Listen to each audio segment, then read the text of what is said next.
जैसी वारदात से दिल्ली मुंबई टेम्पो में महिला के साथ दरिंदगी के बाद रॉड से हैवानियत, मुख्य आरोपी गिरफ्तार। और रात भर की बारिश के बाद दिल्ली एनसीआर पानी पानी, राजधानी के कई इलाकों में जल जमाव, घरों में घुसा पानी, सड़कों पर लंबा जाम।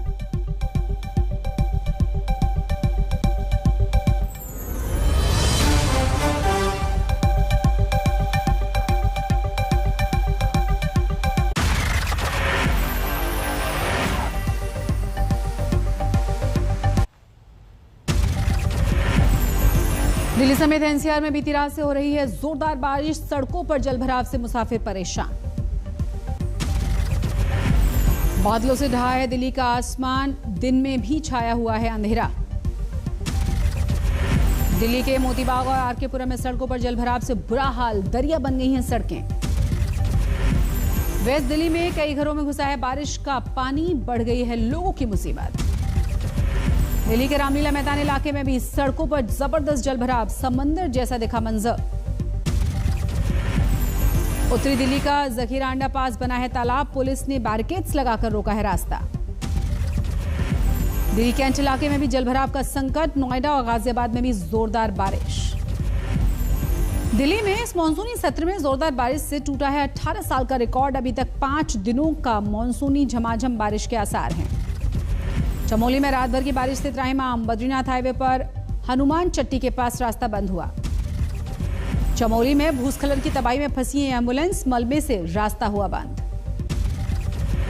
रुद्रप्रयाग में मूसलाधार बारिश से जनजीवन अस्त व्यस्त हुआ, भूस्खलन के संकट के कई सड़कें बंद हुई।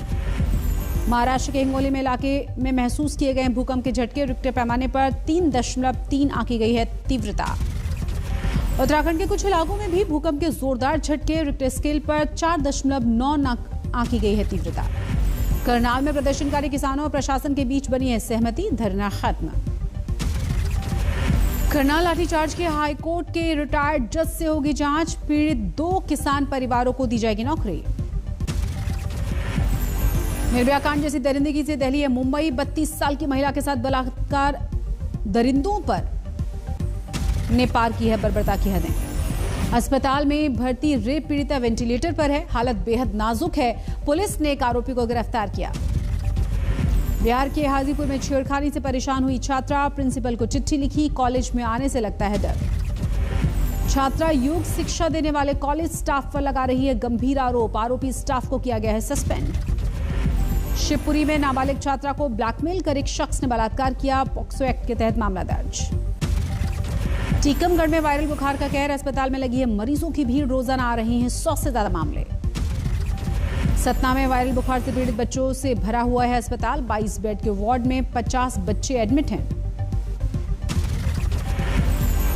मुंगेर में भी वायरल बुखार का कहर, रोजाना 80 से 100 बच्चे पहुंच रहे हैं अस्पताल।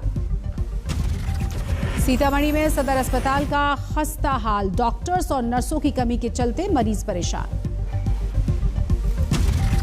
अमेठी में वायरल बुखार से भाई बहनों की मौत हुई, स्वास्थ्य महकमे में मचा है हड़कंप, शुरू हुई है जांच।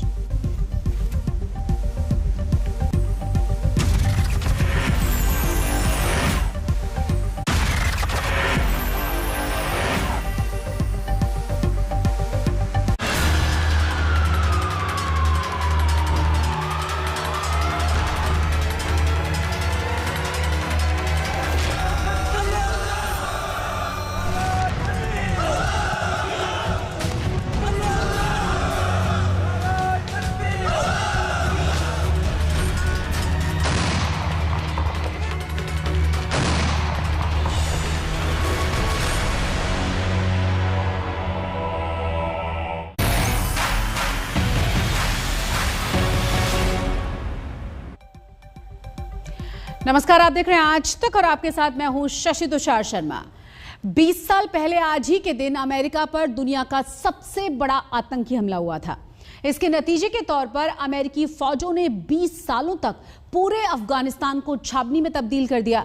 लेकिन उपलब्धि की बात अगर की जाए तो एक ओसामा बिन लादेन के अलावा अमेरिका को कुछ भी हासिल नहीं हुआ।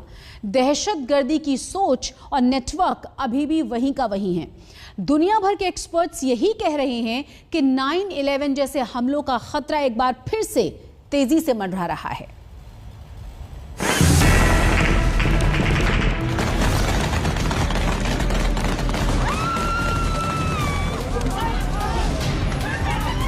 आतंकियों के हाथों की ताकत जब बढ़ने लगती है तो क्या होता है कहने की जरूरत नहीं। तस्वीरें खुद ब खुद कड़वा सच बयान करती हैं। लेकिन अब बात सिर्फ ताकत की नहीं रही। आतंकियों के हाथों में एक मुल्क की कमान आ चुकी है, वो भी ऐसे आतंकी जिनसे 20 साल तक जूझने के बाद अमेरिका जैसा मुल्क बैरंग लौट गया। यानी ये कोई पहेली नहीं है कि अफगानिस्तान की सत्ता पर बैठा तालिबान इस मुल्क को पूरी दुनिया के लिए आतंकवाद की नर्सरी बना सकता है। उसके इरादे भी साफ नजर आ रहे हैं और पश्चिमी देशों को भविष्य में आने वाले बड़े खतरे अभी से दिखने लगे हैं। पूरी दुनिया जिस बात का अंदाजा लगा रही है उसे ब्रिटेन की खुफिया एजेंसी के चीफ केन मैककलम ने साफ शब्दों में कह दिया है। अफगानिस्तान पर तालिबान का कब्जा आतंकवादियों को मजबूत करेगा। इसका मतलब यह है कि 9/11 जैसे आतंकी हमलों का खतरा बरकरार है। पश्चिमी देशों के खिलाफ अलकायदा की तर्ज पर नई आतंकी साजिशें रची जा सकती हैं। 9/11 के वक्त अलकायदा को अफगानिस्तान में पूरी छूट मिली हुई थी। बहुत ज्यादा आशंका है कि आतंकी संगठन फिर से एकजुट होंगे और 9/11 जैसे हमलों को फिर से अंजाम देने की कोशिश करेंगे। हो सकता है कि इसमें थोड़ा वक्त लगे, लेकिन दुनिया भर में आतंकियों का हौसला अचानक से बहुत बढ़ गया है। ब्रिटिश खुफिया चीफ के दावे को यूं समझिए। तालिबान के कब्जे के बाद कई सालों से सोया पड़ा अलकायदा अचानक जाग गया। इसके चीफ अयमन अल जवाहिरी ने तालिबान चीफ अखुंदजादा के प्रति अपनी निष्ठा का ऐलान कर दिया। 9/11 हमले के लिए अलकायदा ही जिम्मेदार था, तो दूसरी तरफ अमेरिका पर हुए सबसे बड़े आतंकी हमले की बरसी के मौके पर ही तालिबान सरकार के शपथ ग्रहण की तैयारी है। और इस तथाकथित सरकार के ज्यादातर मंत्री ऐसे हैं जिनसे आतंकी खतरे के चलते अमेरिका ने इन पर करोड़ों के इनाम का ऐलान कर रखा है। और चलिए तस्वीरें दिखाते हैं प्रधानमंत्री नरेंद्र मोदी की। आपको बता दें कि सरदार धाम भवन का लोकार्पण किया है वर्चुअली प्रधानमंत्री नरेंद्र मोदी ने। गणेश पूजन के पवित्र त्योहार के अवसर पर हो रहा है। कल श्री गणेश चतुर्थी थी और अभी पूरा देश गणेशोत्सव मना रहा है। मैं आप सभी को गणेश चतुर्थी की और गणेशोत्सव की हार्दिक बधाई देता हूं। आज ऋषि पंचमी भी है। भारत तो ऋषि परंपरा का देश है। ऋषियों के ज्ञान, विज्ञान और दर्शन से हमारी पहचान रही है। हम उस विरासत को आगे बढ़ाएं